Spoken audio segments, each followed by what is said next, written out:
भक्तगण आज भिडियोटी आपण जानिमे पूजा समय आपण माँ लक्ष्मी को केउ फूल दे पूजा कले माँ प्रसन्न हुअंती और आपण घरे विराजमान करिवे। माँ लक्ष्मी होउछंती आदि रूपा। माँ सर्वदा स्वच्छ निर्मल और शांत वातावरण ही ग्रहण करथांती। तेणु पूजा कला बेले आपण ध्यान रखिबे जेपरि स्वच्छ और निर्मल वातावरण होइथाय जहाँफल माँ अत्यंत प्रसन्न हुअंती। ता सहित पूजा समय आपण पद्म फूलर व्यवहार करंतु। विशेषकर गुरुवार दिन यही फूल माँ अति प्रिय होता है। जमीक उदाहरण स्वरूप भगवान विष्णु शंखचक्र गदा सहित पद्म धारण करते जहाँकि माँ लक्ष्मी प्रतीक होता है।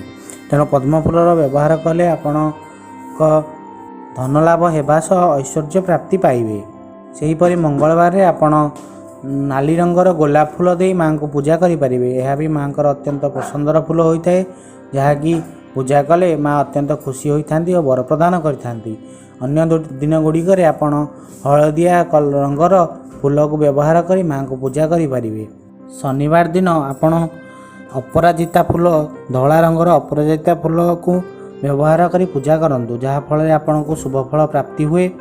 व्यवसाय उन्नति लाभ करने सहित आपण को धन प्राप्ति होबार बहुत संभावना रही है।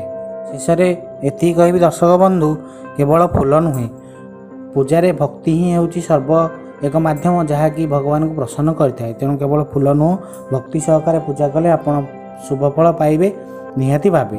भिडियोटी मोर एतिक थिला। जदि भिडियोटी आपको भल लगिला ताल लाइक टी निहाय करेंगे।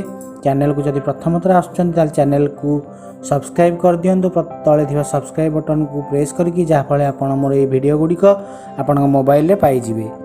जय जगन्नाथ।